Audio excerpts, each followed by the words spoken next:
Sup, guys? This is Toad back with you yet again, as usual. This is Saturday, January 25th. Better off dead. We got a big Saturday college basketball card. We got a big NHL card. Usually those are pretty big on Saturday, and NBA is bigger than I think it usually is on Saturday. So I got a lot going on. I got 7 college basketball plays, even though I know college basketball has been my nemesis this year, but it's starting to turn around. I've been hot recently. Except for last night, I guess, kind of. But I got one play in the other sports, NHL and NBA. I'm going to try to not have this go 2 hours like it has in the last couple of weeks with these huge college basketball slates. I'm going to try to quick hit some of these and maybe skip some of my autism and some of the lower conferences that nobody cares about, even though some of those games are going to be good, though. Some of them are going to be interesting. And I do have, I guess, 2-3 plays maybe that are kind of in smaller-ish conferences as well. I mean, that's just the way my handicapping works out here. Actually, before I get into it, yesterday, 0-1-1. Charlotte Hornets could not get there. I mean, they were winning the game by double digits early and throughout the first half, so I thought, all right, this is going to be an easy win. They blew the whole lead. They got the lead back in the third quarter, I think, and then they blew it again. Just ridiculous. And then Washington college basketball, they had the lead early. That was looking pretty decent, and then they tailed off quite a bit in the game. UCLA had like a double-digit lead later in the game in the second half. Washington did come back, but they wound up pushing for me on the 5, and I think maybe there were 5.5s out there at some points, but I mean, I'm not going to complain too much about the push. I mean, at least it wasn't a loss, but losing day overall after I was very hot, so the slump resumes, I guess, with that day yesterday. Let's have a better day today, man. Let's get some wins here. College basketball, let's go, man. Again, I don't even know if I want to talk about every single one of these games, but I will mention, let's see. Well, SMU, NC State, I'm just going to say, I think SMU is probably kind of in a little bit of an embarrassed mode right now after getting blasted by Louisville. I think they went into that game feeling really high on themselves after crushing Miami on the road, and the Miami sucks this year, but you put up 117 against anybody, I think you're coasting at that point and feeling a little bit high, even though they were facing a ranked Louisville team who's been pretty good this year, and they lost at home real bad to Louisville. So you got to think SMU's got to be kind of in a bounce-back mode here, and I do think they're the better team over NC State, who has not been good. I mean, NC State's been struggling as well, but they do have Duke up next in 2 days, which that is a huge game for NC State. It's going to be one of their bigger games on the schedule, obviously, in the North Carolina rivalry that they have there. So slightly into SMU to bounce back in that one. They're up from 2.5 to 3 as a road favorite. 58% of tickets, 68% of the cash. So odds makers telling you they are indeed the better team, like I just said they are. We got Georgetown and Providence. I considered playing Providence in this game, but it did not quite make my card. Georgetown coming off a nice upset win on the road of Villanova. That was a big win. I had mentioned I thought Georgetown was kind of in a bounce-back spot because they lost to DePaul in the prior game, which is a really ugly game where Georgetown was a pretty big favorite. So they turned around, and as a pretty big underdog, they caught Villanova. And Villanova was coming off having beaten Providence. Not a huge win, but they did have Marquette up on the horizon after that. So Villanova may have gotten caught in a look ahead as well. Maybe just didn't take Georgetown seriously. Villanova does tend to play a lot of close games with the slow pace that they play, even though they do score efficiently. Georgetown now coming off of that, and now Providence is coming off that loss to Villanova, although that was a tough game for Providence. They were an 8.5-point underdog, and they did play Villanova really close, had chances to win the game, so I don't really want to play Providence either off of that. Although, to me, it seems like Georgetown's kind of in the more embarrassed, it seems like Georgetown is in the bigger letdown spot. What am I saying? Georgetown beating Villanova, which is kind of they actually got the win over Villanova, whereas Providence fell just short. But it puts both teams in a bad spot, and the market indicators are conflicting on this, with Georgetown flipping from a +1 dog to through the pick'em to a favorite. 57% of tickets on them, but 64% of the cash coming in on the Providence side, which is the side I agree with in that game where the cash is rather than the line movement in that one, but not a play for me. The first play for me, that game does confuse me a little bit. But again, I think both teams not in the greatest spot. The game that will be a play for me is I'm going to lay the points with Mississippi State, even though this one is bucking KenPom for sure. KenPom has this line being around like 4, which kind of scares me a little bit, but I think this is a bad spot for South Carolina, and I will lay the points in this one with Mississippi State for my first play up. This line's gone up from 6 through the 7 now, 7.5 with juice now, so the money is coming in on Mississippi State. It looks like 71% of tickets, 90% of the cash on them. Hopefully you can find a 7 on this, because I would not want to lay above that key number 7, really, which is the 3-score threshold. I mean, you can find other maybe creative ways to do this. I like maybe play Mississippi State on the money line and like parlay that with another money line favorite around the same size or something like that, because I do expect Mississippi State should win this game, but I do think they will win this game by margin as well. I think it is a bad spot for South Carolina. I mean, they just, even though this is a ranked matchup and it is a big team coming into their place, what could be bigger than what just happened to South Carolina, man? I mean, they just had one of their biggest games of the year against Florida. Florida ranked 5th in the country, came in, and South Carolina was winning this entire game pretty much. They had the lead almost the entire game, and then they blew it right at the end and lost the game in the final seconds of the game. That is brutal. As a 10.5-point underdog as well, they had Florida completely on the ropes. They're about to pull off their biggest win of the season, and then they wound up losing the game. If you're South Carolina, I don't know how you get back up off the mat after that, man. I'm sorry. I don't think it's a good spot for them with Mississippi State coming in here. Mississippi State, I think, should be in a little bit of a more focused spot here, as they did just play Tennessee, but they got blown out, well, mostly, kind of. They lost by double digits on the road. Mississippi State wasn't in a great spot in that one, really, because they were coming off a big rivalry win over Ole Miss. So they didn't do well against Tennessee. It is a second straight road game, I know. They do have Alabama up next. I know all these things, but Mississippi State, I do think they're going to be in bounce-back mode after not a great performance in that last game. And South Carolina, like I said, this is mostly a fade of them in this spot. I just don't see how they get back up off the mat after that game, man. I'm sorry. Whoops, I clicked on the Alabama-Mississippi State game there. South Carolina, you know, I know they're still searching for their first conference win. They've been competitive. I mean, they faced a gauntlet so far, and they played like Auburn really close as well. Off of that, they went on the road and they lost to Vandy, which wasn't the greatest game for them either, although I had Vandy in that game, and Vandy did not cover the number. So does that worry me a little bit? Maybe slightly. And the other thing that I guess worries me a little bit is that South Carolina likes to play very slow. So they are going to try to slow this game down, most likely. Let me see. South Carolina, yeah, they play 275th tempo in the country.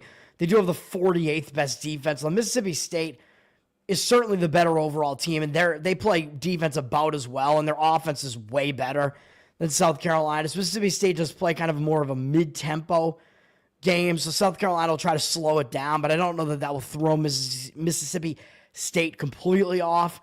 And yes, I know Mississippi State is on the luckier side of things in KenPom's luck index there, but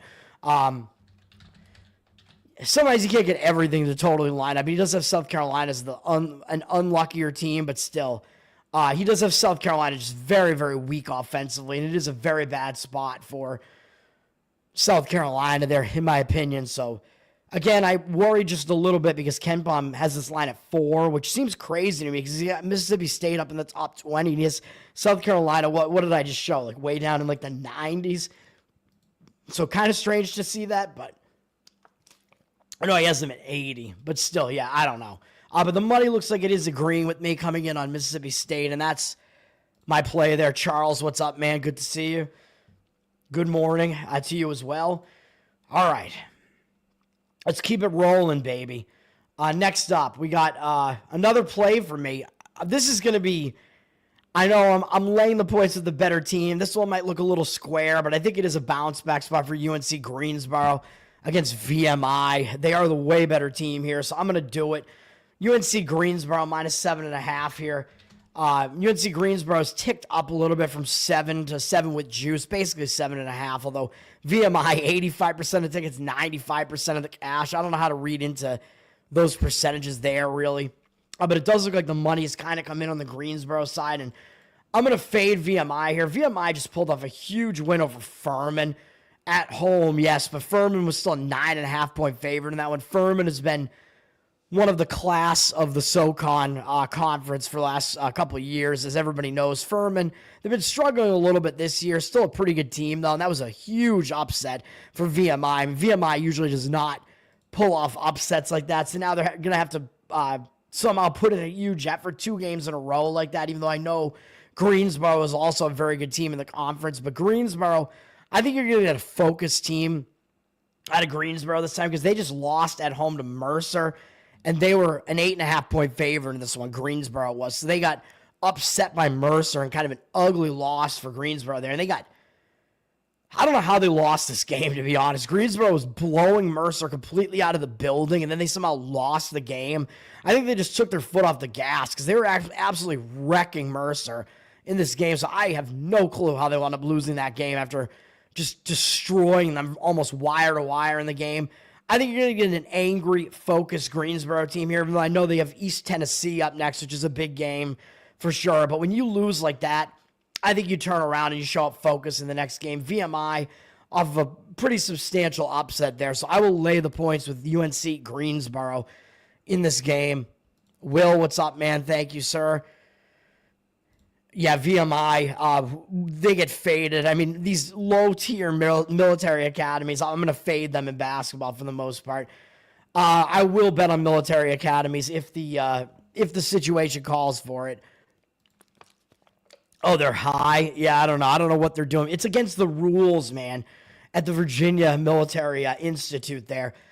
Ken Palm, of course, has Greensboro as the way better team. He actually has them very unlucky this year, too, at 325th in the country. So he has Greensboro flying under the radar right now, and they're one of the top teams in this conference, but their record doesn't even really indicate how good they actually are. And they're obviously way better than VMI. VMI is actually probably going to try to speed the game up a little bit as they're more kind of in the mid-tempo range, but Greensboro, I mean, yeah, they may try to play slow, but even so, I mean, I just think they're just way, way the better team here, and it's a spot where you get the better team in a focus spot against the worst team in a spot that I don't think is a great spot for them.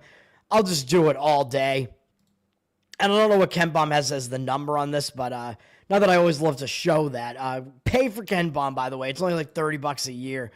He has that line right at 7. So no huge disparity there. Keeping it going. Michigan State at Rutgers. Oh, this is another play for me. And yeah, I mean, this looks dangerous. It looks way too easy to lay the points of Michigan State in this one, the way they've been rolling. But I'm going to grab the points with Rutgers. I know I'm losing a little bit of value on this one. This line's got down a little bit. Michigan State down from 7.5 to 5.5.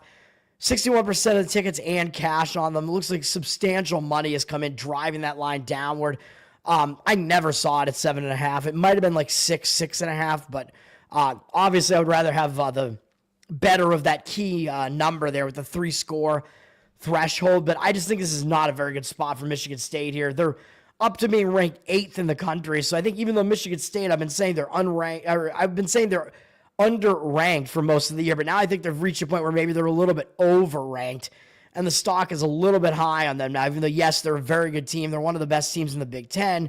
They're undefeated in the Big Ten, only 2 losses this year, but Michigan State, I mean, their schedule hasn't exactly been the most difficult so far. I mean, they have losses to Kansas and Memphis. They beat UNC, and UNC is not really as good as we thought they were then, although they're not bad. And then in conference play, they actually haven't faced a very difficult conference schedule so far.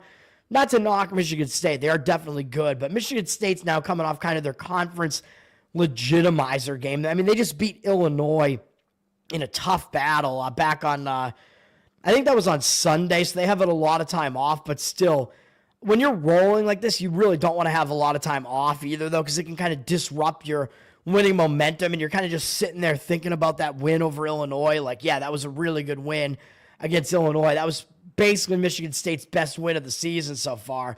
Huge win for them. And now they have to go out on the road to face Rutgers. They have to go to Piscataway, New Jersey, which I know Michigan State's done that before because Rutgers has been in this conference for a few years now, but still, it is kind of a weird travel spot for Michigan State to have to go out to the East Coast, which they have not done yet this season, by the way. They have not left their time zone this season, I don't think. So that's kind of a weird travel spot as far as that's concerned as well. Coming off a huge win. Rutgers, on the other hand, yeah, I know they're not good. Their record is really ugly. I've been saying they're not even as good as people think that they might be, but this is a spot play. Rutgers is returning home from a 2-game road trip. They just lost to Penn State on the road. I mean, I said I kind of liked Penn State to cover the number in that one, and they did. They are the better team over Rutgers, but now Rutgers, this is going to be their opportunity, man. Rutgers has an opportunity to pull off a big win here. They don't really have any statement wins this year, so this is kind of their opportunity to do it, man. They got one of the highest ranked teams in the conference coming into their place, a top 10 team in the country ranking-wise now coming into their place. I think you're going to get a focused Rutgers team in a bounce-back mode here. Rutgers, yeah, I mean, what else can you say? I mean, they do have some wins at home at the very least. They beat UCLA at home, which isn't that bad. They beat Penn State at home. So that was actually conference revenge for Penn State on the road there as well. So Rutgers does at least have a couple of conference wins at home. They've been better at home than on the road, which is really the case basically for any team. But this is really more than anything else, I think this is a letdown spot for Michigan State, and I think they may get caught in a spot like this. Ken Pom has Michigan State up at 13th in the country. We know, I mean, Michigan State is good. They've been a little bit on the luckier side of things, according to Ken Pom. They play about a mid-tempo game, which is a little bit weird because you usually see them play a little bit slower than the way they've been playing this year. Rutgers, though, they play fast. They play faster than Michigan State does, so Rutgers is going to try to speed this game up on Michigan State, and they may actually be able to do so. And Rutgers, sitting at 255th in Ken Pom's luck index, actually have been, at this point, Ken Pom is basically saying that they're actually better than their record would indicate, even though they're not good. They're 81st in the country, according to him, but still, they face the 23rd most difficult schedule, 255th in luck, so they are a luckier team than Michigan State is, or excuse me, they were a less lucky team than Michigan State is, and they've actually faced a more difficult schedule, Michigan at 41st. So that's according to Ken Pom. And you're getting, I know you're getting a well-rounded team with Michigan State here, but again, I just don't like the spot for them. So I will grab Rutgers plus the points here. Don't need them to win the game outright, although I do think they're going to be competitive in this game, and hopefully that is the case. Rutgers, offensively, they can at least kind of score enough to hang in games like this, and Ken Pom's got this line at 6, so it's like right kind of near where the line is. So give me the points in that one with Rutgers. The market seems to be indicating on it as well. And I think Michigan State, if you look at them, they've been a little bit worse on the road than at home. I mean, again, that's almost always the case with any team. Home court gets factored into the line, but still. Michigan State, well, they haven't been that bad, I guess. They beat Minnesota, Ohio State. That was a big win for them. Ohio State's not that bad. And then Northwestern. They haven't really faced the most difficult opponents really either on the road. Not that Rutgers is one of them either, but still, I just don't like the spot. I think it is a letdown spot. Give me Rutgers plus the points in that one. Oh, thank you, Charles. I'm a little bit better. I still got, I got cough going on. I still got sinuses, but if it's noticeable, that's helpful at least. That shows that I'm at least doing something, right? All right, what else we got? I don't want to look at every single one of these games, man. Although St. Louis and George Washington is going to be a big game. St. Louis coming off beating LaSalle. I mean, they've won some somewhat easier games in the conference over the last couple of games. They do have VCU and Dayton coming up, so that could be cause for a look ahead. Although George Washington do still have a pretty good overall record, but they've been kind of struggling in conference play. They're not as good as they appear to be. George Washington coming off a couple of losses. That loss to UMass, very, very ugly loss. And that was kind of a sandwich, I think, between they had faced Dayton, URI, Duquesne, George Mason, and then UMass, second straight road game with St. Louis up next. So George Washington actually is kind of in more of a bounce back spot, I would say. But St. Louis is sitting at a 1-point favorite. Oddsmakers telling you with Kareem Abdul-Jabbar there, they are the better team. 91% of the cash on St. Louis and 67% of tickets over on the George Washington side. So the market indicators appear to be on St. Louis, but I hesitate. I mean, St. Louis, I agree, they're definitely the better team, but George Washington's coming off that kind of ugly loss, so maybe in a little bit more of a bounce-back spot. Columbia, I think they're in kind of a bad spot. If you saw what they did against Princeton the other day on, I think that was on Monday, whenever that was, they went to Princeton. Princeton was a 7.5-point favorite. I said I liked Princeton in the game. Columbia, I'm just not sold on Columbia, man. I think that, they're now 0-3 in the Ivy. They're not as good as they looked in out-of-conference play, but they were winning that game against Princeton almost the whole way, and they completely imploded. I mean, look at this. Columbia was beating them by 19 points in the final 10 minutes of the game and winning the whole game, and they somehow completely blew the game in the end. And Xavier Lee for Princeton at 2 huge threes down the stretch as well. There was kind of a questionable out-of-bounds call at the end of that game that gave the ball to Princeton after they'd missed the front end of a 1-and-1, and I kind of thought it was off of Princeton and should have been Columbia ball, but Columbia coming off that game, almost being able to beat one of the better teams in the conference and having them completely on the ropes in their own place and blowing it, I don't think it's a good spot for Columbia going to Pennsylvania here now. Pennsylvania just beat Harvard, so they got their first conference win at the very least. Harvard, so that can kind of get that monkey off their back where they hadn't won in conference yet. One of their losses was to Cornell, though. I mean, Cornell is one of the better teams in the conference as well. So I lean to fading Columbia in this game. They're down from 4.5 to 4 with juice. 93% of the tickets on Columbia, but 90% of the cash taking the points with Pennsylvania. So the money does appear to be in agreement with me on that one. So I do like the Penn side in that one, but it has not become a play for me, but I do like it. All right. Trying to fly through some of these games, man. What else do we have going on here? Miami, Ohio, and Akron is going to be a big MAC battle. I mean, both teams are going to show up for this. It's going to be one of the better MAC games of the season, potentially. Akron is up from 6.5 to 7 with juice, though. 96% of tickets, 100% of the cash. That's probably not accurate, but Akron, odds makers are telling you they're the significantly better team over Miami, Ohio, even though both these teams 6-0 in conference is sitting right atop the conference. So the public might have a tendency to look at that line and think that's a lot of points to be getting in what looks like a competitive matchup, but odds makers telling you Akron are actually the better team there, so I would kind of agree with that side just because that's what the odds makers are telling you. Next up, another play. Going through it, man. Hammer it out. Vandy, plus 2.5. Let's go. We're going to fade Kentucky in this one. This line, it looks way too easy to take Kentucky. Kentucky's going to be public here. This is, we're getting into the afternoon card here. Kentucky's down from 2.5 to 2. 78% of tickets, 83% of the cash on them. I don't know that the cash percentage is going to actually wind up on Kentucky as that line has dropped a little bit on them. You might still be able to grab the 2.5 on this, but you're looking at a team that's ranked in the top 10 in the country, and it's basically a line that's like pick the winner. So you know what side the public is going to come in on. They're going to come in on Kentucky.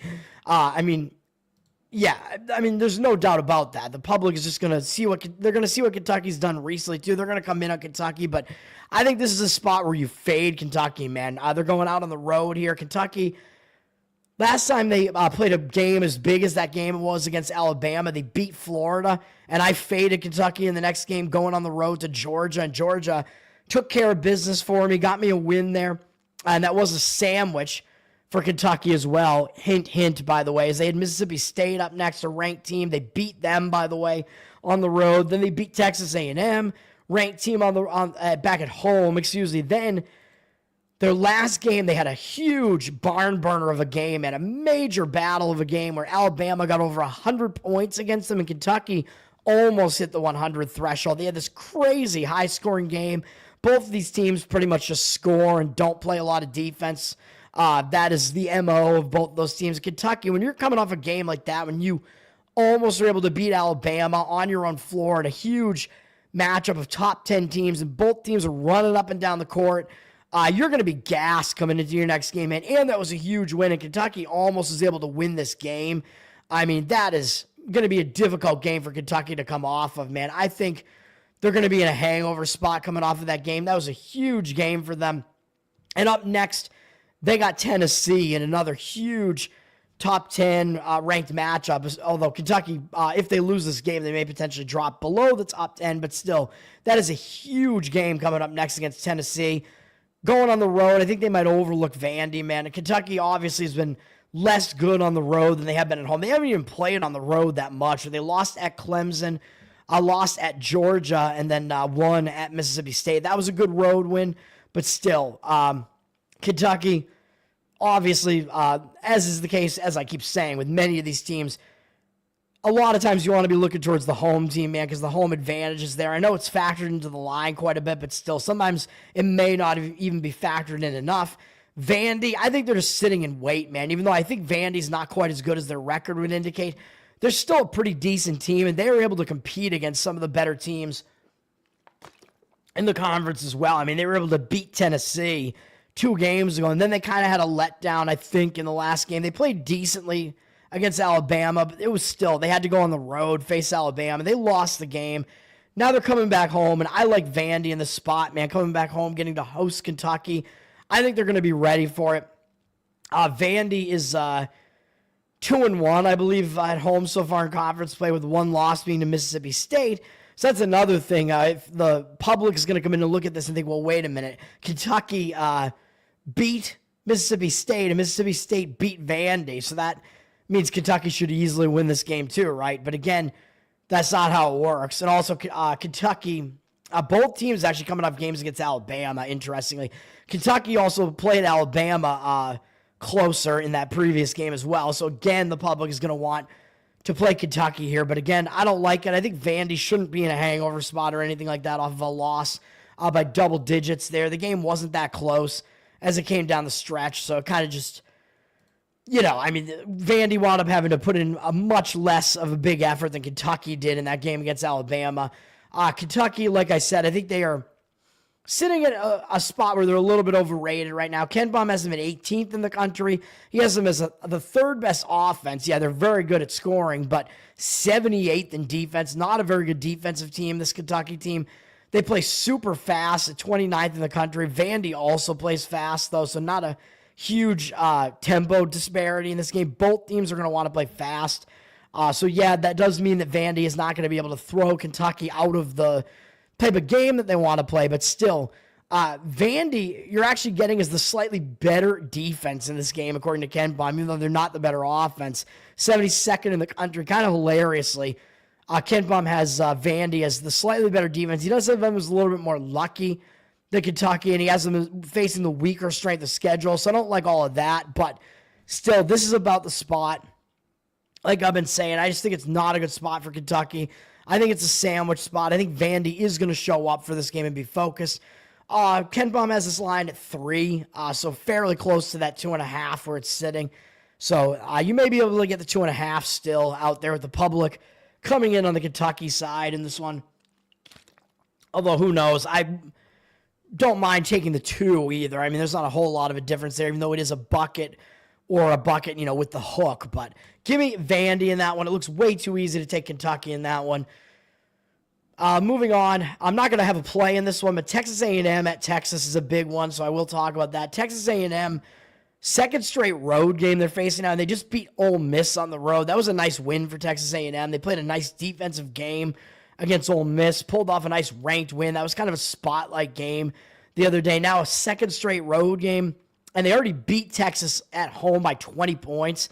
So they may actually have a tendency to overlook this Texas team, even though I know Texas is kind of the big name in the state of Texas. But still, Texas has been the worst of these 2 teams this year. Texas A&M already beat them once. 2nd straight road game. Texas A&M already coming off a bigger game. So I think that it's a spot where you got to look towards Texas or pass on the game as far as the side is concerned. At least Texas, though, they did just have a nice win over Missouri. That was a nice ranked win, so I played Texas in that game. That was a bad spot for Missouri, in my opinion. Missouri was coming off 2 huge games against Florida and Arkansas. Even though Arkansas hasn't been playing that well, it was a big win nonetheless, I think, to beat John Calipari in that kind of battle of the Ozark states there. So Texas got the job done against Missouri there. I don't think it's going to put them in a letdown, though. I mean, with a ranked Texas A&M team coming into your house, I don't think you're going to not show up for this one. So I like Texas. Texas can kind of roll with Texas A&M as far as the defense is concerned. Texas doesn't score a lot, but this looks like it's probably going to, it may have the makings of kind of a more defensive battle here. Texas sitting at a 1-point favorite. 52% of tickets, 59% of the cash. So the money appears like it agrees with me on Texas. And this is one of those spots where you get an unranked favorite against a ranked underdog, man. So again, the public, I think, is going to be looking at this and think, wait a minute, I'm getting a point with the ranked Texas A&M team. Will already beat this Texas team by 20 points. It looks pretty easy, right, to just pick the winner here and pick Texas A&M.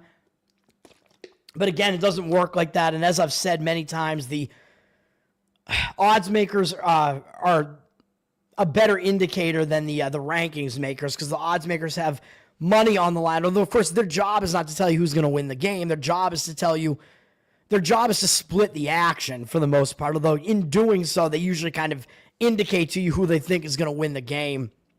And they are not saying that Texas is the better team, as they're only laying 1 point at home, but they are close enough to Texas A&M that they are a 1-point home favorite. So again, one of those spots does tend to be a moneymaker. It was a huge moneymaker last year to look for unranked favorites against ranked underdogs. So that is what you have going on there. New Mexico going to UNLV. New Mexico, they're coming off just blasting Fresno after they blasted Boise as well. So they might be feeling a little bit high on themselves right now.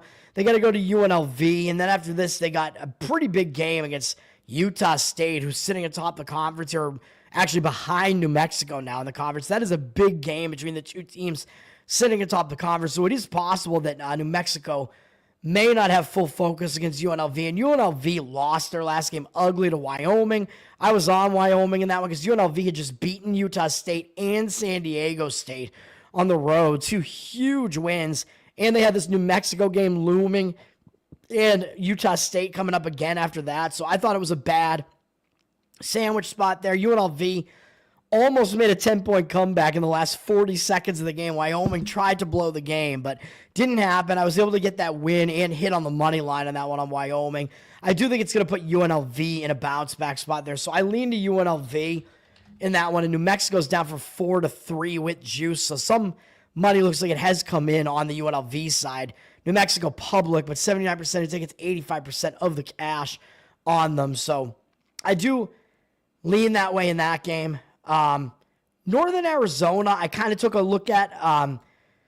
Idaho is coming off a couple of huge games in this conference here, barely losing on the road to Montana, who's one of the teams near the top of the conference right now. Although I know Montana, I don't think they're actually as good as maybe they look. And then what do they do after that, though? They beat Northern Colorado. And Northern Colorado is definitely the best team in this conference here, the Big Sky. And that was their first conference loss. That was a huge win for Idaho to beat Northern Colorado. And it was at home. Huge win for Idaho. Now they just stay at home kind of basking in that. And they got Northern Arizona, who has been a decent team in the conference recently, but still nothing is bigger than beating Northern Colorado, man. So I do think it is a little bit of a letdown spot for Idaho. Northern Arizona's coming into that game off of beating Eastern Washington. Not really anything to look at there, although Eastern Washington has been one of the better teams in this conference more often than not over the recent decade or so, but they're not very good this year, so not a huge win by any means. It is a second straight road game for Northern Arizona, though, having to go to Moscow, Idaho, and they got Northern Colorado themselves up next, so not quite a game that I want to do, but I lean to Northern Arizona in that one slightly, but the line actually has kind of moved on Idaho a little bit, going up from 2.5 to 3 with juice. 71% of tickets, 97% of the cash on Idaho. So some money looks like it's actually coming in on the Idaho side and disagreeing with me. And obviously, as I'm saying, I don't agree with that. Florida is facing Georgia. I mean, this is a big rivalry game. It's the basketball edition of the world's greatest cocktail party. Florida's coming off that escape that I already talked about against South Carolina. They almost lost that game, man. Big time, they almost lost that game. So does that mean Florida's going to be in a bounce-back spot coming off nearly losing to an inferior team? Maybe, because I thought maybe they were looking ahead a little bit to this Georgia game, but they do also have Tennessee up next, which is a big game, although they did already wreck Tennessee the first time they played them. But still, it is a big game. Will it be cause for a look ahead? I don't know, because I do think this is a rivalry game where Florida coming off almost losing their last game. I think they may show up. And Georgia, they're going to show up for this game as well, but the wheels have kind of started coming off a little bit. But maybe not really, though. I mean, Georgia losing on the road to Tennessee, you're not going to knock them for that. And then they lost by 2 to Auburn. I mean, that's not a bad loss. And then because they had that close loss to Auburn and they had Florida upcoming, I went ahead and I faded Georgia in what I thought was a sandwich spot at Arkansas. Arkansas was losing the game, but they came back. They got the job done for me. I got the win on Arkansas in that game. So now Georgia should be in a little bit of a bounce back spot as well. I think they got caught looking ahead in that game and in a sandwich spot in that game. So I think it is a bounce back spot for actually both teams in this game. It is a second straight road game for Georgia, though. Florida is definitely the better team. They are up from 10.5 to 11 with juice. The money looks like it is coming in on the Florida side. They're a little bit public, 74% of tickets, 76% of cash. It is the type of game, though, where you'd think that the public might look at this and think, that is kind of a big line, and think maybe this could be a competitive game. Georgia, was just in the rankings, and maybe Georgia's going to be able to hang around in this game. I don't know, man. I mean, the money looks like it's coming in on Florida. I would lean to that side as well and agree with the market in this one. Florida, they also play a super fast-paced game, and Georgia does not like to play that way, I believe. Where's Georgia at here? 37. Georgia plays 230th tempo in the country, so this is going to be a huge pacing mismatch, even though I believe you are getting the better defense in Georgia. But Georgia can't score very well. Florida is the way better scoring team. Florida's defense is actually almost as good as Georgia, so Florida, the better all-around team, and they play way faster, so they may be able to throw Georgia out of their element in that game. So slight lean to Florida in that one. Andrew, what's up, man? Most embarrassing thing about your life is when your wife and your father talk about sports and you have to talk about chick shit with your mother-in-law. Yeah, man. Maybe listening to me will help you out, man. You'll get some sports talking points, and then you can talk to your father-in-law instead. Have bro talk, man, with your father-in-law. Talk about sports. Boomer chick shit. That's even worse, man. You don't want to do that. That's lame. Get with the bros and talk about sports. All right. Oregon is at Minnesota. I mean, this is kind of a weird one. This is an interesting game. It's one of these weird Big Ten matchups where Oregon is having to go to a venue that they're not familiar with. And Minnesota is a weird venue. And by the way, so is Vandy, although, Vandy, Kentucky obviously plays at Vandy like basically every year. So that's not going to throw Kentucky off going to Vandy. But Vandy and Minnesota have similar arenas in that they have this weird situation where the crowd, like the first row of the crowd is almost right on the court, and they're actually down below the court slightly. So it almost looks like the crowd is sitting like right on you. It's very weird. So sometimes teams that haven't been in a venue like that can get thrown off a little bit. So I think it is a weird spot for Oregon, and they do have their former Pac-12 rival UCLA coming up next. They have this weird travel situation where they go to Minnesota, and then they have to turn around and go back out to the Pacific Coast again. So kind of a weird spot for Oregon, man. And I know they've traveled to this time zone once this year already, and they won both games, actually, close games against Ohio State and Penn State. So they haven't been that bad. Minnesota is definitely not a good team, though. Oregon coming off beating Washington. I mean, that was a big Pac-12 rivalry game, but still not a huge game, I wouldn't say. And Oregon was the team that won the Pac-12 tournament last year and got into the tournament because they won the Pac-12 tournament and made that nice run.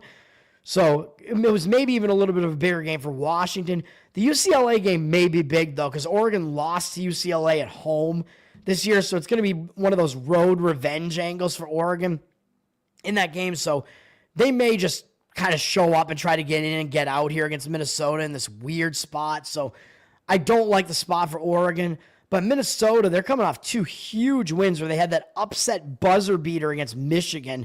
Huge win. And then what did they do? They went out on the road, and I faded them. I thought Iowa was going to speed up the pace of the game, and Minnesota was going to be in a letdown spot. I thought Iowa was going to run away with that game.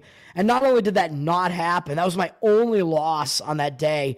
It was a 5-1 college basketball day for me there. Minnesota, they wound up winning the game outright as 9.5 point underdogs at Iowa. Absolutely ridiculous. And now they're coming back home off of that. So I don't want to play Minnesota coming off a game like that either. I don't like it for either team. So very tough game to gauge. I would still lean to taking the points with Minnesota. The market seems to be pretty strongly indicating on that. for all the reasons I just said, it is still kind of a weirder spot for for Oregon. Oregon's down from 6 to 4.5, so some pretty substantial movement on this line. 59% of the tickets are on Oregon, but 79% of the cash on Minnesota. So I do think the market is indicating on the Minnesota side, and that one, the situation, I just don't think is quite there for me to do it, but I don't disagree with the market on that one. Utah State is at Air Force. I'll just mention it because Utah State just beat Nevada and absolutely crushed them in a nice bounce back from that loss to UNLV. And they have UNLV up next, which is going to be their revenge game for their only conference loss. And when you have a team that dealt you your only conference loss, assuming that Utah State beats Air Force, which they should at least win this game outright, when that's the case, that's a huge revenge. But even so, going into this game against Air Force, they haven't played the game yet. So UNLV is still the only team that's beaten them in conference so far. So that one team that's given you that only loss in the conference, that is a big game for you. You want revenge. If that's the only team that's beaten you in conference, that's an angle I like to look for later in the season in these second matchups in conference games. If you're facing the team that was the only team that beat you, you are extra motivated to beat that team. So I think Utah may be in a little bit of a sandwich spot here, having to go to Air Force, but Air Force is so bad that I just don't think I can do it. In Air Force, they just played San Diego State as a 14.5-point dog. They played them to within 1 point, losing in overtime. That was a huge game for Air Force, and they lost on a buzzer beater at the end of the game, almost beating San Diego State. Absolutely crazy. So I can't play Air Force at all in this game. The spot might actually be worse for Air Force. And the line is up from 14 to 14.5 on Utah State with juice, 83% of the tickets and 99% of the cash. So there's no way I can come in and grab the points with Air Force. In fact, I actually think that maybe Utah State's in the lesser of the bad spots there. That is a mega bad spot for Air Force there, man. After playing your guts out against San Diego State and falling just short. Crazy. Next up, we do have another play for me, and that is DePaul plus the points. I know I'm playing on this ugly DePaul team, but Butler is pretty ugly themselves, okay? They're an ugly bulldog. But look at what DePaul is coming off of. They just played Marquette to the wire. Huge game. They almost beat Marquette. And then they went out on the road to Georgetown. I thought that was a bad spot for DePaul coming off that Marquette game. And what did they do? They won outright as like 9.5 point underdogs against Georgetown. So another huge win. And then off of that, then they finally had the letdown. And they got embarrassed by Creighton on their own floor, man. I don't care if DePaul's not very good and Creighton is pretty good. If you lose like that, you lose and you don't even hit the 50-point threshold. You lose 73 to 49. That is a brutal loss, man. Scoring in the 40s, just an awful loss. So I think DePaul, yeah, they were in a bad spot coming into that game, and they just had nothing left, I don't think. And now I think they are in a bounce-back spot. Going out on the road to face Butler, even though I know UConn is on the horizon, so that is a big game, but still, again, you lose like that to anybody, 73 to 49. I think whatever your next game is, you're going to show up focused for the next game. You don't want to lose like that. These teams have pride. No team wants to lose like that. And now DePaul is sitting at 10-10 overall, too, so they're sitting at exactly 500, so they are going to want to maybe bounce back from that as well, and they may have a little bit of an extra motivator there just because they're sitting at 500. Butler, on the other hand, they're coming off almost beating UConn on the road. So that was a huge game for Butler. It's 13.5 point underdogs. They were losing the game for most of the game. And then they had a huge comeback in the second half. They took the lead, and then they lost in overtime at UConn. Huge game for Butler, man. I don't see how Butler turns around and gets back up off the mat after that, facing DePaul. And then after that, they have Marquette up next, who is basically the best team in the Big East. So two huge games surrounding this game. I think it's a mega sandwich spot. I don't see how Butler gets up for this game. Give me the points with DePaul in this one. And Butler, again, they're Burler. Yeah, Butler is not a very impressive team this year, man. They're down this year. They're down from 6.5 to 5.5 on this number as well. 91% of tickets, 100% of the cash, but I don't buy that cash percentage. I mean, the line has dropped on them. I will grab the points with DePaul, and hilariously, the odds makers are telling you the Butler is not even that significantly better than DePaul is, which is crazy to think about. That's how down Butler is this year. Ken Baum has Butler at 88th in the country. He's got this number at 7, so it's a little bit high, but Butler, he's got them. Yeah, he does have them as very unlucky, and they have faced one of the most difficult schedules, so that worries me a little bit. But other than that, they're just not a very good team. They don't play very good defense. DePaul doesn't either, though. I mean, DePaul's bad on both sides of the ball. DePaul's been pretty unlucky as well, though, and has faced a fairly significantly strong schedule as well. So both teams are kind of in the same boat as far as that's concerned, being unlucky and facing a strong schedule, although Butler is kind of on the better side of both of those things, but still, I think this is a terrible spot for Butler. And both teams play a similar kind of mid-tempo game, so I don't think there's really going to be a whole lot of a pacing collision in this one. And if this game gets a little bit ugly, on the uglier side, it's easier for the teams to cover as an underdog in an uglier game if the scoring isn't going to be that high. Yes, Charles, juice is loose.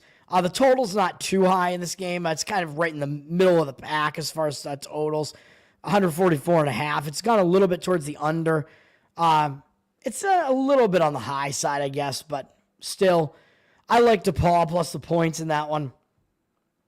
Chattanooga, East Tennessee is going to be a big game in the SoCon, maybe the biggest of those games. East Tennessee State, is down from 5-4 on the line, so some money looks like it's coming on Chattanooga.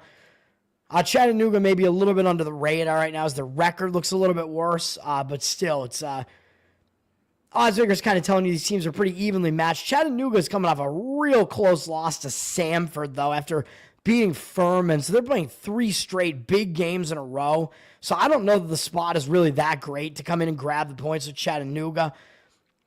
East Tennessee State had an easy win over Western Carolina after that big win over Samford.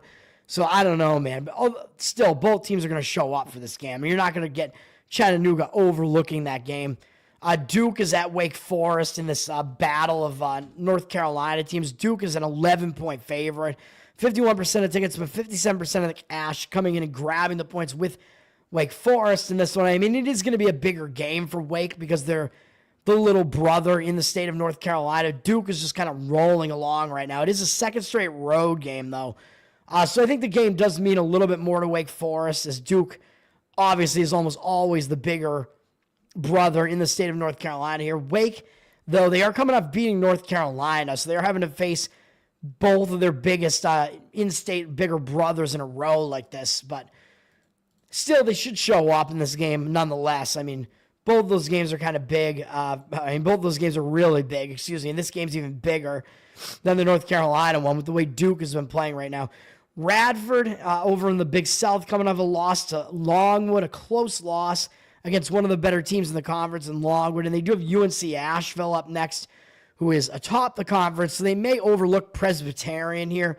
So I would look to maybe play Presbyterian here. Presbyterian just broke a long loss streak with a nice win.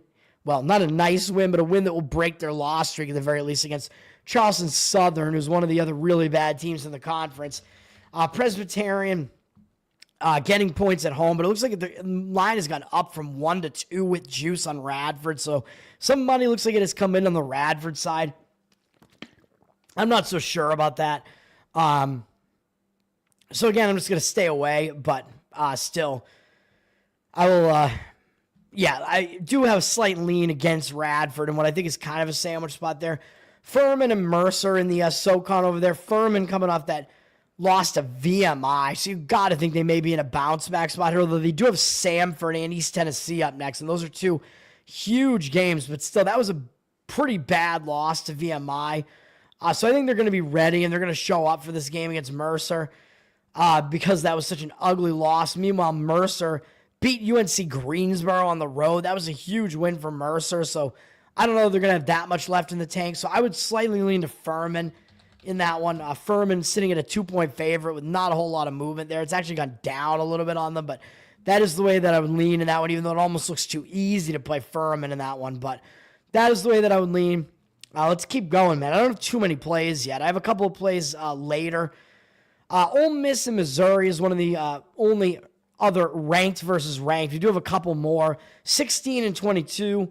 Ole Miss, they are coming off a tough couple of games there. They beat Alabama on the road, went to their rival Mississippi State and lost the game by 3 points in a close game. I think that was an overtime game too against Mississippi State in their huge Mississippi rivalry game. I lost on Mississippi State in that one. Unfortunately, they did not cover for me. With Ole Miss coming off that big win over Alabama. Then Ole Miss turned around and played another really competitive game and lost close to the end against Texas A&M. Ole Miss was winning that entire game basically, and then they blew it in the end to Texas A&M. So they're coming off all three of those games. Those are huge games. And now they're going back out on the road to face Missouri. And they do have Texas, Auburn, Kentucky up next. Although I don't know if they're going to overlook Missouri necessarily, but something's got to give when you play that many huge effort games in a row. I think it's a bad spot for Ole Miss having to go up to Missouri. Missouri's in a bounce-back spot, in my opinion, after that loss to Texas. They finally lost after they'd beaten Florida on that huge win, and they beat John Calipari's Arkansas team. Went out on the road, and I took Texas in that game, as I mentioned. Finally, Missouri basically had the letdown spot in that game, and now I think Missouri will bounce back from that and play better in this game against Ole Miss. Missouri is the team that could score better in this game. No, I do not want to bookmark these. So I like that as well, even though a lot of times I like the better defense. But in this case, I lean to Missouri. They're up from 1 to 3, but they do have 55% of tickets and 78% of the cash. Looks like it's on Mississippi. But again, I like Missouri in that spot as far as how the spot shapes up. Missouri, again, like I said, they could definitely score. Their defense is a little bit lacking. Ole Miss is the better team, but Missouri is the better offensive team. Ole Miss is the better defensive team. Both teams play about a mid-tempo kind of type of game there, or kind of style of game, I guess I should say. And both teams kind of similar in like luck index and stuff as well, I think so. Or actually, Ole Miss is a little bit more unlucky, so they are actually a little bit maybe undervalued potentially because of that. But still, I think the spot is a spot to look Missouri's way in that game, just because of the spot. All right. What else? West Virginia's at K-State. I mean, this is an interesting one just because the line is close. West Virginia, as I've been saying, I think they're not worthy of being a top 25 team. They did just get caught after they had that huge win over Iowa State. They lost to Arizona State. I took Arizona State as the underdog in that one. I got the underdog win, the outright win. West Virginia was in a huge letdown spot after that court storming win over Iowa State. Now they go on the road to face Kansas State, and I don't know that it's going to be a bounce-back spot for West Virginia in this one, as they do have revenge against Houston up next. Quick revenge. That is a huge game against Houston. It's possible they overlook this K-State team as well, even though I know West Virginia's in that spot where they lost in the letdown spot. K-State's just trying to get a win any way they can. They lost their last home game. They're going to try to bounce back from that, man. Their only win is on this floor in conference play against Cincinnati, so I expect Kansas State to show up in this one. They did just lose on the road to Kansas and Baylor. A couple of big games, sure, but this looks like a game where they should show up focused in this one. Where's the line here? Let me see. West Virginia, Kansas State has actually flipped from a 1-point dog to a 2-point favorite with juice now, so the money looks like it's coming in strong on K-State. In agreement with me, 64% of tickets, 67% of the cash. That is the way that I do lean in that one. The market appears to agree with it. All right, next up, South Alabama and Troy, by the way, is a little bit of a revenge spot for Troy. These two teams are sitting close to the top of the Sun Belt Conference here, and South Alabama just beat Troy at South Alabama only by 1 point. So now it flips venues. South Alabama was a 3.5-point favorite in that one, and now Troy's a 3.5-point favorite in this one. So it is possible revenge for Troy in this one. They're up from 3 to 3.5. 81% of tickets, 97% of the cash on Troy. So the money has come in on Troy there in the revenge spot. Next up is another play for me. I want to get this done quickly, man. I know I'm already at an hour. I'm going to try to get this done closer to an hour and a half this time. Oregon State minus the points is where I'm going in this one. I'm going to fade Santa Clara. Santa Clara is off of two huge wins where I actually faded them against Loyola Marymount because they had just gotten revenge against San Francisco after beating Oregon State. Those were two huge wins. They went on the road to Loyola Marymount. They got caught in a sandwich. They had Gonzaga up next. They went on the road. They beat Gonzaga. Huge win, as Gonzaga still kind of remains the class of this West Coast Conference here. And then turned around and did not suffer a letdown at all against Washington State, who's a big Pac-12 name. So Santa Clara was still focused on that game, and they won by almost 30 points, absolutely blasting Washington State. I think Santa Clara is in a sandwich spot now. I think they're going to be feeling real high on themselves after this, and now they're going out on the road to Corvallis, Oregon, which is not a place that they're used to playing. Oregon State's new to this conference, so Santa Clara is not used to having to go out to this venue. It is a little bit of a weird travel spot for them. They beat Oregon State at home already, so maybe it's a little bit of a revenge spot for Oregon State as well, even though I know Oregon State covered in that one, but it went into OT as well. I think I played Santa Clara in that one, actually, and I lost the game, if I remember correctly. I don't remember, but so Santa Clara, yeah, I know they did play a close game, but they still won the game, so I think it is still a revenge spot for Oregon State here. In Santa Clara, they got St. Mary's up next, man. That is a huge game 4 days from now against the only team that's atop them in conference standing right now. That is a huge game. So for all those reasons, I think they might get caught in this one. I think it's a bad spot. Oregon State knows they lost to them. They're going to be looking for a little bit of revenge. And Oregon State's coming off an easy win over Pepperdine, where they bounced back from losing to San Francisco. That was a game where I played San Francisco in that game. I've played a lot of West Coast games this year, man. WCC games. Oregon State was coming off beating Gonzaga, so they were in a major letdown spot coming off of that game, having to go out on the road to San Francisco. That was a tough spot for them. They got caught. San Francisco beat them. I played San Francisco in that game, and then Oregon State bounced back from that and beat Pepperdine. Nice, easy win that should kind of propel them with momentum into this one. I will lay the points with Oregon State here for all those reasons. They're up from 1.5 to now 3 with juice, so the money is looks like it has come in heavy on Oregon State, even though they have 60% of tickets and only 52% of the cash, it looks like now. I don't know if I buy those percentages because that is a significant move on the Oregon State side, and for all those situational reasons, I like it as well. I laid the 2.5 earlier this morning. I mean, hopefully you can try to get 3, or maybe you can switch to like a money line on Oregon State because I do like the side in that one, so maybe have to get a little bit creative and try to find a way to play that one, but I like it. Santa Clara sitting at kind of like a mid-tempo style of game. They don't play great defense. Oregon State, actually, both teams are kind of similar offensively and defensively. Oregon State plays slower, though, so they're going to try to slow this game way down and throw Santa Clara out of their element as they are kind of in the faster half of teams. So Oregon State's going to want to slow it way down, and that might ugly up the game and throw Santa Clara out of the style of game they kind of want to play as well. So I kind of like that. Oregon State's been unlucky as well, 293rd in luck index, so a little bit going on as far as the KenPom numbers are concerned there. So give me that one as well. Oregon State. We're getting towards the end of this. Houston and Kansas. I don't have a play here, but this is one of the biggest games on the entire board. Number 7, Houston, and number 12, Kansas. You know both these teams are going to show up for this. This is a huge rivalry game. Houston crushed Utah, only held them to 36 points. I mean, that's just absolutely insane that Houston can play defense that well. But I don't think they're going to be in a letdown spot or anything like that as they're going to Allen Fieldhouse. They know what the drill is. They know what's up. They've been in this conference for a few years now. Kansas coming off an easy win over TCU. But the odds makers are telling you that Houston is the better team, and the rankings makers are telling you Houston's the better team too, even though Houston wasn't doing that well earlier in the season as they lost 3 games out of conference, but since then they've been dominating in conference. They haven't faced anybody as good as Kansas yet in the conference, though. So, yeah, this is going to be their first true test, but I think Houston is the better team, and the odds makers are telling you they're the better team as they're laying points on the road at Kansas. So I like all that.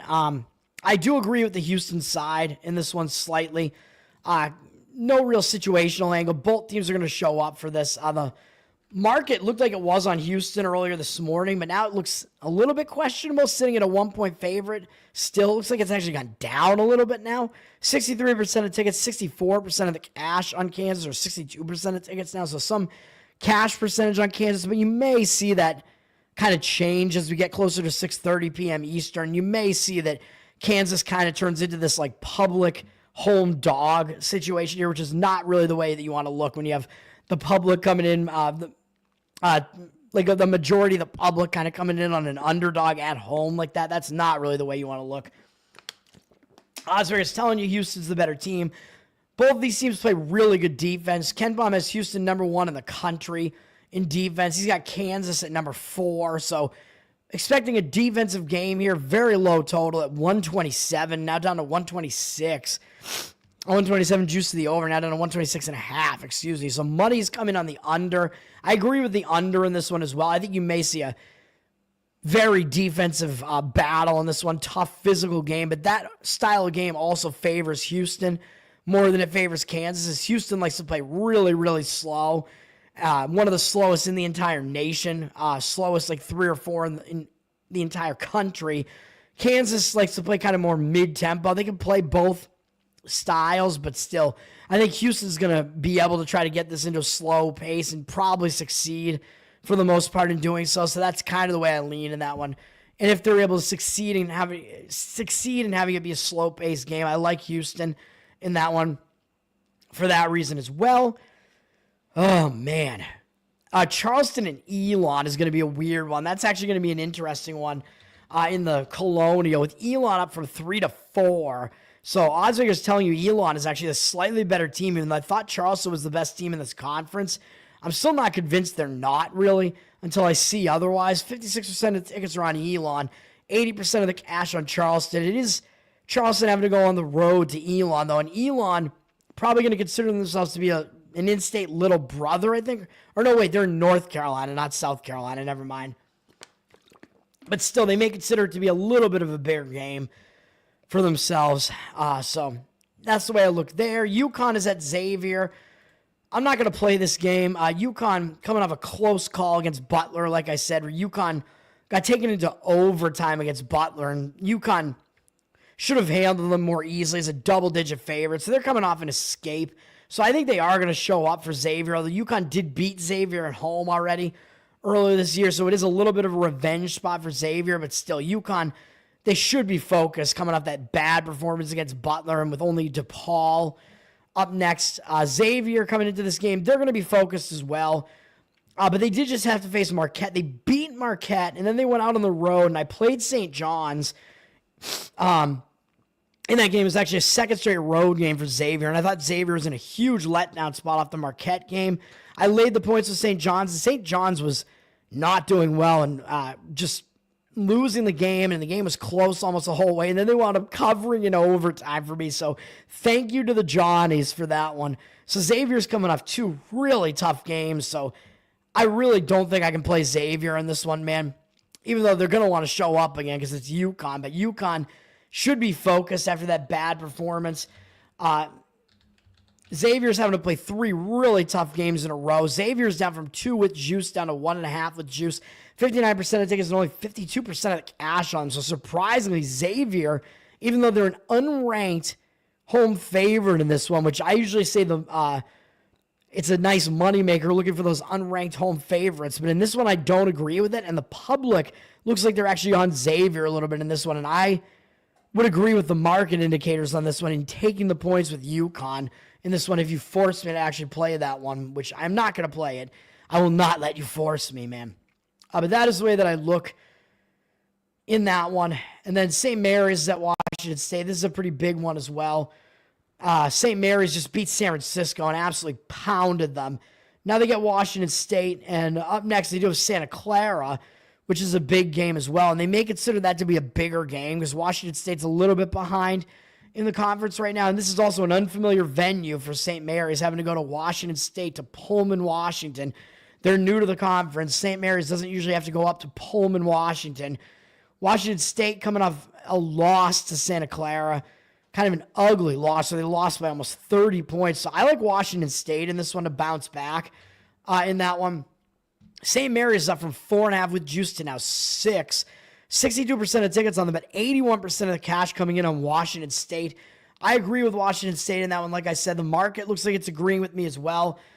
I like it. St. Mary's also likes to play super slow, and Washington State plays really fast for the most part. So if Washington State's able to go up-tempo in this game, they're going to start throwing St. Mary's off in this game as well. So I like Washington State for all those reasons. That was close to being a play for me. It's just that the one thing is St. Mary's still might show up with focus in this game just because it is a big name in the conference, like a name that carries over from the Pacific 12, the Pac-12. So that one not quite making my card. And then, of course, we have actually probably the biggest game. It's not Houston and Kansas, although these are the two biggest. Number 6, Tennessee is at number 1, Auburn on the night slate here. This is a big game as well. Huge game. Auburn down from 6.5 with reduced juice to 5.5 with tons of juice, so not really a huge move there.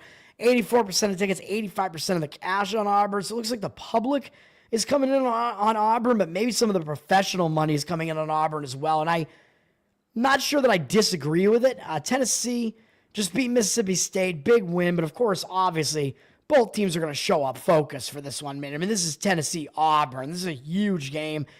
Tennessee having to go out on the road, though, and Auburn is undefeated in conference. Auburn just had a close call on the road at Georgia, and that was a game where I think I played Georgia in that one, did I?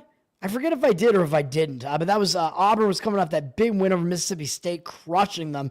Had to go on the road to Georgia, and they had this big game against Tennessee up next. I think I did because that Mississippi State game was the injured player theory spot, so I think I did fade them after that. So remember, Johnny Broome is hurt for Auburn. He got hurt against South Carolina. They played really well in his first game without him. Took a step back in the next game without him, but I think they're going to turn it back on for this game against Tennessee. I mean, this Auburn team, even without Broome, the Ozarkers are still telling you they're the better team, even without him, even though he is their top scorer. I still like Auburn in this one. They've shown to be the team that can win these big games more so than Tennessee. Tennessee with that ugly loss to Florida mixed in there or whatever. Auburn's only loss on the season is to Duke.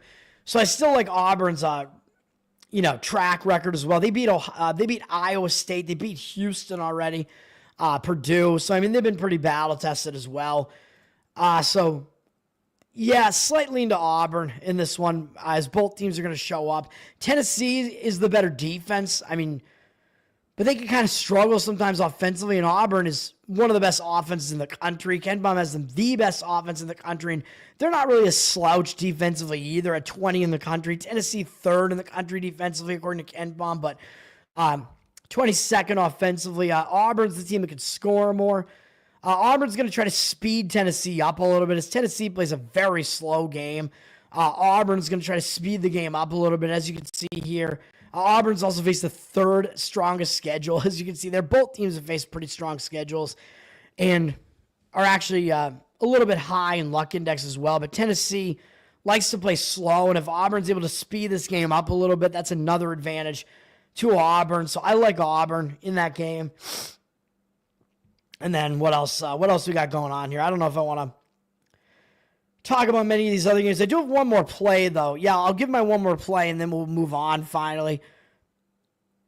Yeah, you can't force me. I'm not your fucking monkey, man. All right. The last play that I have is in the Big West, which is on Cal State Bakersfield in a pick'em. I like this one, man. This is an under the radar type of game here. It's a fade of Cal Riverside. It looks like the money is coming in on Bakersfield in agreement with me. Up from a pick'em to a pick'em with juice. 96% of the tickets are cash on Bakersfield. 50% of the tickets evenly split. I think this is a major fade spot for Riverside. Riverside just pulled off two huge wins over the top two teams in the entire conference. UC San Diego and UC Irvine. They just beat both of those teams. And Irvine has been the best team in this conference the last couple of years. UC San Diego's like basically right behind them. Two monster wins. And now they have to go out on the road to face Cal State Bakersfield in the middle of nowhere in Bakersfield. Where what do they have over there? Rodeo clowns? I don't even know. oil rigs. Riverside doesn't want to have to go up to Bakersfield, man. And up after this, they have UC Davis, who's the third team in the conference right now. So this looks like a mega letdown spot and sandwich spot. I'm going to come in and grab Cal State Bakersfield in this one. Bakersfield, one of those teams that's sitting at not only 10-10, but 4-4 in conference. So this is a type of game where it can like visually break that 500 record. You don't want to become a losing team, man, in both the conference and overall in one swoop. You'd much rather win the game. So I like that for Bakersfield. And Bakersfield's coming off a pretty easy win over Cal State Fullerton, who's one of the worst teams in the conference. But I think that's kind of a nice game that can kind of give them some momentum back after they lost having to go out to Hawaii. I mean, that's a bad travel spot, having to go out to Hawaii. So I'm not going to blame them for that. Cal State Bakersfield 4-4 in conference, but they're 3-0 at home and 1-4 on the road. So they've been much, much better at home. They're undefeated at home, only beating Long Beach and Cal State Northridge, though. I mean, not the greatest teams, although Northridge may actually be a little bit better than Riverside, so that's not a bad win there for Cal State Bakersfield. So I like it, man. I think Cal State Bakersfield's ready. I think they're going to show up in this game. They haven't played at home for a while, trying to break that 500 record there, and I just think it's a major letdown spot for Riverside. And then if you look at the pacing collision, I think there is a collision here where Riverside, they play 166th in tempo. I think Bakersfield plays very slow. Yeah, they're down at 248. So if Bakersfield, I know they're not the better team, but if they're able to slow this game down and really ugly it up, I think that can help as well. And even though Bakersfield, according to Ken Baum, is 129th in luck index, he's got Riverside at 8th in luck index. So Riverside has been one of the most overperforming teams on the season. So I like that as well. Yeah, I'll take Bakersfield for all those reasons in that one. And I believe that will do it for college basketball. Let's move over to, you can DM me or whatever on Twitter if you want to talk about any of these other games. Actually, San Diego State, I will say, is probably going to show up focused after almost losing to Air Force and having to go into overtime. They may have been looking ahead to this game against Nevada, which is a much bigger game. Nevada, they are coming off a crushing loss to Utah State, so they may be in a bounce back spot as well. So I don't know what to do with this game. And Nevada's actually up from 2.5 with juice to 3, but 57% of tickets, 90% of the cash on San Diego State. I tend to like San Diego State in the bounce back spot in that one. All right. Hopefully this won't take too much longer, as I'm already at an hour 12 here. We have a big NHL slate. I only have one play. I don't think I'm going to talk about a whole lot on this NHL slate here. I'll talk about a couple of the games. I mean, my Boston Bruins are hosting Colorado. I don't know what else you can say about this. Colorado down from -150 to -148, but 64% of tickets, 80% of the cash on them. I usually talk about my Boston teams, but I don't know. Colorado just had a close game against Winnipeg, so that is what they're coming off of, an overtime loss to Winnipeg, but they are starting a road trip, and they've had 2 days off, so it's not really the worst spot for them. Boston just won against Ottawa at home, so they're just kind of sitting at home. So a nice win for them as well, but again, no play here. Edmonton, you got to look. I don't know if Connor McDavid is back or if this is the last game of his suspension. They're up from -220 to -250 with 81% of tickets, 99% of the cash on Edmonton. But Edmonton did just get revenge against Vancouver, and Vancouver was the game where McDavid got suspended and that whole thing happened there. And then Edmonton was able to get revenge on them 2 games later. So it is possible Edmonton is not in the greatest spot here, but they are laying a huge price. Buffalo coming off a loss that I played them in that Calgary game, and it was closer than the final score looked. So I actually think the Buffalo side would maybe be the way to look in that game if you're looking at the side in that one. But, of course, I'm not going to play that. Pittsburgh is at Seattle. Pittsburgh coming off an ugly loss to Anaheim. So I think they may be in a little bit of a bounce-back spot. But Seattle, they just didn't play well against Washington either, even though that was a step-up game. So I don't know what to think about that game either. Seattle down from -125 to -106, though. 72% of tickets, 98% of the cash on Pittsburgh. So money is coming in on the Penguins in that one. And I'm not going to necessarily disagree with it in that one. I just figured I would comment on it. LA, I mean, kind of an interesting scenario here with LA coming up beating Florida So you would think, well, that puts them in a letdown spot, right? Because they just beat Florida, and that was a game that was on, I think, TNT or something. It was a huge televised game, big game, huge win. Yeah, but then again, they are starting a road trip here, and a lot of times you are still focused when you start the road trip. So I can't quite come in and try to grab Columbus in this one. Columbus is also returning home from a road trip, so it's another spot where I don't like it. They've been gone for a week, even though they only went to the East Coast. But whenever you do that, I don't like to play a team in their first game back from a road trip. And they are playing a third game in 4 days, 4th and 6th, and actually 5th and 8, all in different cities too. So it doesn't look great for Columbus either. So I can't come in and fade LA, even though they did just beat Carolina. They're up for minus 160, minus 171, 53% of tickets, 68% of the cash. So the money looks like it is coming in on the Kings side, and that one driving them up even further. Who knows? My one play is on the St. Louis Blues. I'm going to fade Dallas in this spot. I think it's a good spot to do it. Dallas is in a back-to-back. They just beat Vegas. Huge win for them against Vegas. They played a close game against Carolina the game before that. Now they're on a back-to-back. They do have to go out on the road, too, so even though sometimes I say you are focused when you start a road trip, and when it's a 2-game road trip, you just beat Vegas, and your other game on the road trip is against Vegas again, and this is a back-to-back. I don't think it's a good spot for Dallas, man. It's a Vegas sandwich, whatever. You can probably get some good sandwiches out of the casinos in Vegas there. Whatever you can get over there for sandwiches. I think it's a bad spot. Turning around, having to travel with no time off, having to go to St. Louis, and Ottinger played yesterday, so he might not be in net. You might get DeSmith in net, so Dallas might have their second-string goalie in net for this one as well. You have to check and see, but either way, I'm going to play this game. You're either going to get a tired Ottinger or you're going to get DeSmith. They've lost the last 2 games. DeSmith has been in net for them. St. Louis did not play yesterday. They also did just play Vegas, but they lost against Vegas. They actually beat Vegas the game before that. And then I actually turned around and I played Vegas in the next game because St. Louis was returning home from that big shootout win, and they actually didn't play Bennington in the game either. They played Hoffer, so they actually had their lesser goalie playing in the game as well. They lost the game against Vegas. I played Vegas in that one in the zigzag spot. Vegas got the quick revenge, and now I think it's a spot where you're going to get a focused St. Louis team again. I think you're going to get Bennington back in net in this one probably because he didn't play in the previous game. He hasn't played since the 20th. So you're going to get a rested first-string goalie in this case for St. Louis. So for all those reasons, I like the spot for St. Louis. Give me it.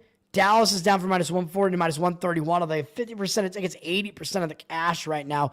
It looks like the money has come in against them, though, as the line has moved against them. And obviously, for all the reasons I just said, I like the Blues. Give me the Blues, baby. Bruins, you could definitely bet against Boston, man. I have done it before, obviously. I have no rooting bias when it comes to betting. I just want to be on the right side. I have not seen the Tommy Lee Jones Ty Cobb movie. Maybe I should check that out. Ty Cobb was an interesting character. That one has not been on my radar, man, and I don't know why. Carolina's at the Islanders. The Islanders, I was going to say, I thought the Islanders were returning home from a road trip, but they're not, so I don't know. Carolina's just, there's nothing to see there. Actually, never mind. I was going to comment on that game. There's nothing going on in that game. Never mind. Carolina's just up as a huge favorite, minus 180 to minus 210, 71% of tickets, 78% of the cash, whatever. What else? Washington at Vancouver is actually kind of a more compelling matchup. And then after this, I'll go over to NBA, where I do have one play. And I don't know if I love it, but the situation kind of leads me to be on it. Washington's just rolling right now, man. But they are playing another road game, a third straight road game after beating Edmonton and Seattle. Now they're going to Vancouver. I don't know how this is going to look, man. And Vancouver, coming off that loss to Edmonton where they got smacked, which was a revenge win for Edmonton, had to go out for that one game to Edmonton. So will Vancouver be in a bounce-back spot here? I don't know. I mean, the line seems to be indicating on it, with Washington down from minus 140 to minus 125, 79% of the tickets and only 68% of the cash. So the market does look like it is coming in and fading the Washington side in that one. So I would default to agreeing with the market in that one. I think Washington is just riding high right now, and I think maybe Vancouver's a little bit under the radar in that one right now. Let's go over to NBA before I get out of here. Pacers and Spurs. So I was right about the Pacers in the first Paris game on Thursday. This is the second Paris game. So the Spurs, I thought that going out to Paris was the best thing for them, man, because they were playing real bad basketball. The Pacers were playing really good basketball, and that trip out to Paris disrupted the momentum for both teams, and the Spurs won 140 to 110 or something in that game, and just an embarrassing result for the Pacers. Spurs, of course, have kind of the home crowd in Paris because it's Wemba's home country, Wembanyama, so the crowd loves him there. The crowd was back in the Spurs in that one, and the Spurs rode that game to a win, but in this one, I would lean the other way. I would lean to the zigzag to the Pacers. They're up from 2 to 2.5, but they do have 78% of tickets, 65% of the cash on the other side on the Spurs. The money, to some extent, looks like it's coming in again on the Spurs, but I don't agree with it, and you're getting a shorter line here just because of the last game's results. It was a 3.5-point line in that first game, I think, on Indiana, just because they got crushed. Now they're laying only 2.5, so I think it is a zigzag spot. I think there's a little bit of value on the Indiana side. Indiana's going to be in an embarrassed mood, man. I think they're going to show up after something like that happening, even though, yeah, the crowd will be behind San Antonio again, so that will help San Antonio a little bit. I'm not going to play the game, but the Pacers, this game was also closer in the middle of the game, and then San Antonio really started running away with it in the second half. Played a really good second half, so I don't know what else to say about that, but that's the way that game goes.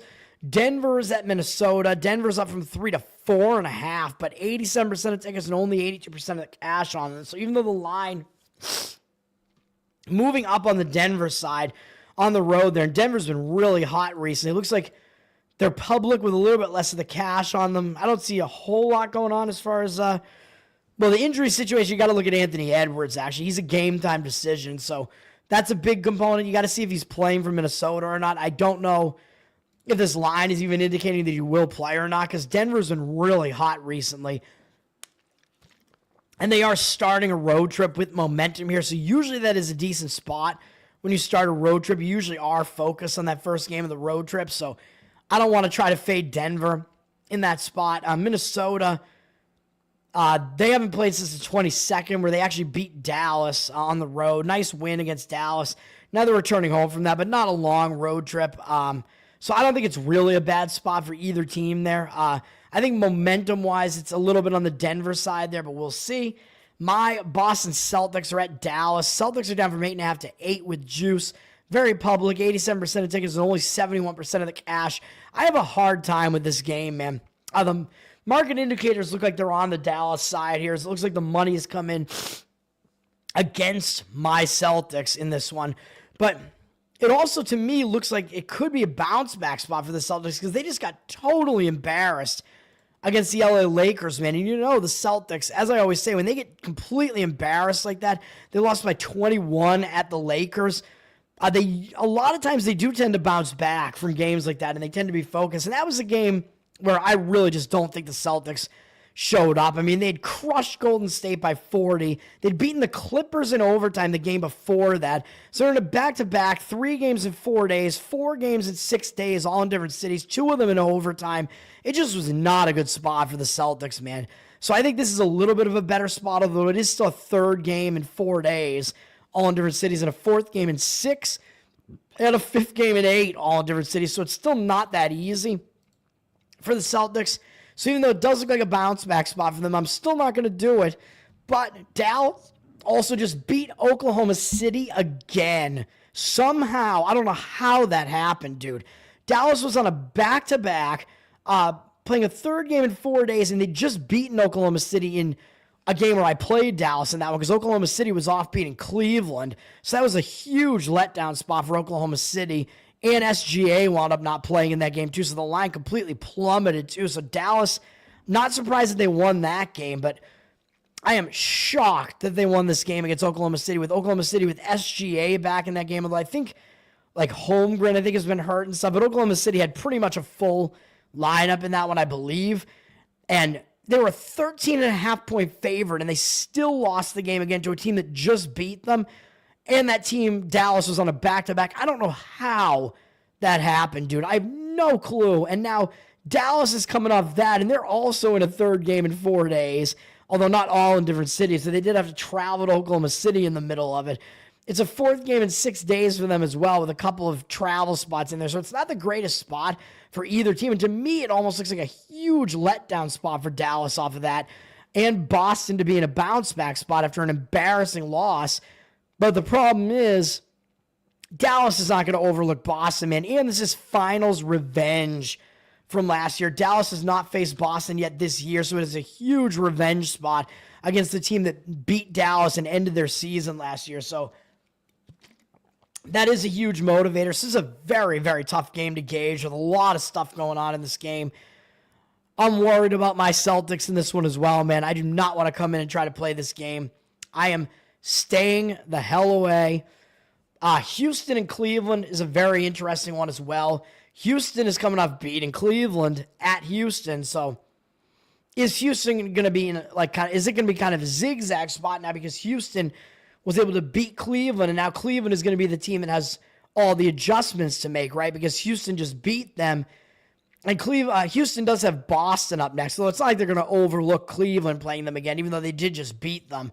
Still a huge game.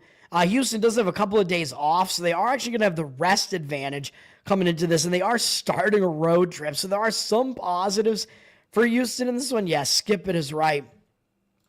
And on the other side, Cleveland, they actually played a game in between the two, as I was just alluding to. They were in a rocket sandwich, and they lost to the Philadelphia 76ers without Joel Embiid. Crazy. I don't know how that happened. Philadelphia did have their other guys, but still. Cleveland, I think maybe just because they were coming off such a big game against Houston and the way they lost it, they turned around, and with Houston coming up again today, Cleveland, they had to do this yesterday. They had to play in Philadelphia yesterday, and again, they lost. Cleveland was a 9.5-point favorite in this one because of the Embiid injury. It was a close game, but Philly, coming off that huge win for Philly, Cleveland is now in a back-to-back, though, and returning home from that, playing a 3rd game in 4 days, all in different cities, 4-6, all in different cities, and actually a 5-8, all in different cities. So the spot for Cleveland, rest-wise, is actually not that good either. So this is a tough game to gauge because you would think that because of the zigzag, it is going to be the Cavs that have the adjustments to make, but they're only sitting at a 3.5-point favorite. It's gone up a little bit, juice there, but 90% of the tickets and cash on Cleveland. So Cleveland very public. So some of the market indicators and some things lead me to believe that Houston, especially because they have the rest advantage, may actually be the right side in this game as well. As crazy as that sounds, but I'm not going to play this game. And then I do also like the Chicago Bulls. Philadelphia, I think they're in a bad spot. This was almost a play for me on the Bulls. Philadelphia, again, we know what they just did. They just beat Cleveland as huge home underdogs. That's a monster win. Now they have to go out on the road with no time off to face Chicago. And they got the LA Lakers up next, which may very well be a look ahead. I don't like the spot for the Sixers here at all. I think it is a letdown spot. The Bulls, what are they coming off of? They just lost by 30, almost 30, 25 at Golden State. The problem I have with this is the Bulls are returning home from the Pacific Coast, man. They were gone for almost a week. So I really don't want to play a team in a return home spot, man, unfortunately, because it does look like a spot to fade Philadelphia off of that ridiculous win over Cleveland. Letdown spot and no time off for Philadelphia. But with Chicago returning home from a road trip, I don't think I can quite do it. But I do still lean to the Bulls. They are up from 3.5 to 4 with juice. 94% of tickets, 99% of the cash. The Bulls, yeah, the Bulls. Bull Weevil. So I do lean to the Bulls in that one. And my actual play, quickly, before I get out of here, is going to be on the Golden State Warriors plus 1.5, even though the market looked like it was against me. But now it looks like maybe not so much. The Lakers did flip from a 2-point dog to a 1.5-point favorite, but I think that might be because of some of the injury things that are going on here. So you do have to pay attention to that. 75% of tickets, 86% of the cash on the Warriors. So it looks like the money may be coming in on the Warriors here. I think this line is going way too far on the Lakers. And you know what I'm about to say. The Lakers just annihilated the Boston Celtics. That's not only a win against the returning champs, but it's a win against probably their biggest rival. Celtics-Lakers is still a huge historic rivalry. And as I pointed out, that was a terrible spot for the Celtics. Third game in 4 days, back-to-back, coming off an overtime game. Just no good for the Boston Celtics. And I think it was kind of a spot where they kind of started resting their players. So the win looks a little bit better than it actually was for the Lakers. And the Celtics, when they have spots like that, they tend to have tired legs, and that affects their three-point shooting. So I'm not going to put that much stock into that Lakers win. I know they are starting a road trip here, but they are still staying in California for this one before they have to go east. Yeah, it's a big game against Golden State, but still, that win against Boston was way, way bigger than a game against Golden State is. And Golden State, what am I about to say? Well, Golden State, they're sitting at 500 for one thing, by the way, so that might cause the Lakers to overlook them a little bit, but also the Golden State's trying to get back to above 500, man. That is a little bit of a motivator, like I said, with the college basketball games there.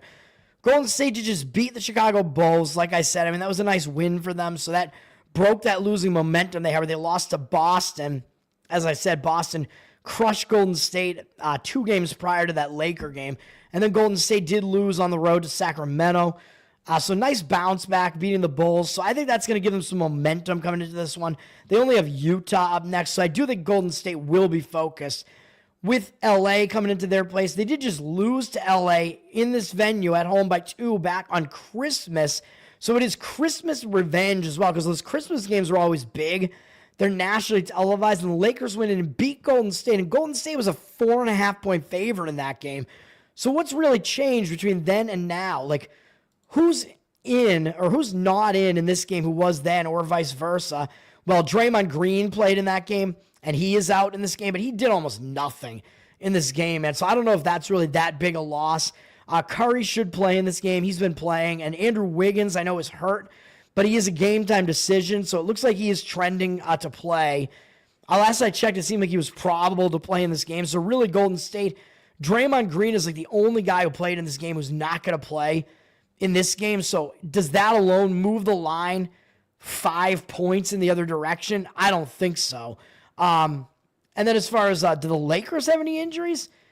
It looks like Anthony Davis is a game-time decision. LeBron is a game-time decision. They've both been playing. It's really just minutes management for them. So they're old. So you never really know like how many minutes they're going to play. So that's the other thing. So the good thing about that is, though, that maybe they won't play as many minutes because those guys really, LeBron and Anthony Davis went all out to try to win that game against the Celtics, man. So again, that was the game the Lakers really wanted out of these two. And I think the Warriors may want this game because it is that Christmas revenge scenario as well. And the public is going to think this makes sense to take the Lakers because it's a pick the winner type of game. And the Lakers just crushed Boston, and Boston just crushed Golden State. So this looks so easy.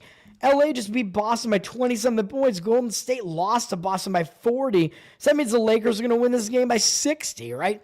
Again, yeah, no, that's not how it works at all. Every game is an individual scenario, of course, and I think you're getting line value here. As I just pointed out, the personnel is not that different from the Christmas game, and the line is way different, with Golden State being a 1.5-point underdog instead of a 4.5-point favorite. Give me the Golden State Warriors in that game, and that's going to do it for me, man. I'm Tower Gang Toad. Once again, let's go through these plays one more time before I get out of here. College basketball, we got a bunch of plays. I think 7 plays. Mississippi State -7. UNC-Greensboro -7.5. I apologize if some of these numbers are not as good as these anymore, but hopefully you get the gist, and hopefully you can win money with me today. Rutgers +5.5. Hopefully I win money today, obviously. Vandy +2.5. DePaul +5.5. Oregon State -2.5. Cal State Bakersfield Pick'em. Hockey, St. Louis Blues +115. NBA Golden State Warriors +1.5. That's going to do it. I'm Tower Gang Toad on Twitter. You can follow me there. Patreon.com/Tower Gang. You get bonus content for Tower Gang. The most offensive podcast on the planet with Tower Gang there. Go check it out, man. And that's going to do it for me. Thanks for hanging out, everybody, and peace. Let's have a good Saturday. Charles, thank you, sir. Good hanging out with all of you as well. Charles, Andrew, Tower Gang, baby. And whoever else is in. Nate wasn't in here this morning. Will was also in here. Thanks, guys. Peace.